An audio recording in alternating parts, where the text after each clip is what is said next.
Okay जी, बहुत बहुत मुबारक हो, कॉन्ग्रेचुलेशंस। आपने सारे स्टेप पूरे कर लिए, 500 दोस्त बना लिए, 50 इंटरव्यू कर लिए, Facebook profile, YouTube, introduction video, सारी चीज़ें आपने कर ली और आप सारी चीज़ों को चेकलिस्ट में जमा करेंगे और हमें भिजवाएंगे। या मैं तो आपके साथ ही हूँ स्टेप बाय स्टेप प्रोसेस को कराने में, तो आप मुझे ही बता रहे होंगे कि ये सारी चीज़ें कर ली है, एक एक्सेल शीट बनाएंगे या मुझसे वो एक्सेल शीट रिक्वेस्ट कर लेंगे, तो मैं आपको वो एक्सेल शीट आपके ईमेल पे भेज दूंगा और आप उसमें सारे इंटरव्यूज़ की लिस्ट, आपके फेसबुक प्रोफाइल और आपके गेस्ट के प्रोफाइल और सारे स्टेप बाय स्टेप आप जो यूट्यूब पे, लिंक्डइन पे वीडियोस कोई पोस्ट की, इंट्रोडक्शन की, आपका चैनल क्रिएट किया आपने, एक्टिविटीज़ जो भी आपने की है इन 3 महीनों में, 6 महीनों में, ये एक लंबा सफ़र रहा है आपका, तो ऑफ कोर्स आप इसको मुकम्मल करते हुए आप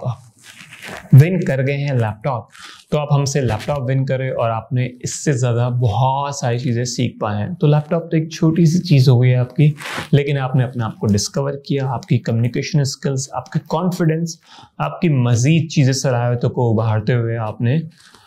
अब दुनिया को मज़ीद हेल्प करना है और मज़ीद आगे बढ़ना है। तो रेहान हलावाला के इस प्रोसेस में आपने कामयाबी हासिल कर ली है। जहां आपको अभी भी लगता है और कामयाबी चाहिए है, तो ऑफ कोर्स आप रेहान भाई का इंटरव्यू लें और मज़ीद उनसे मशवरे ले सकते हैं, क्योंकि आपके दोस्त अब रेहान भाई भी हैं और आपको रिक्वेस्ट आने वाली होगी रेहान भाई की, ये आ चुकी होगी, उनसे भी कनेक्ट करें और मज़ीद सीखें और आगे बढ़ें। शुक्रिया।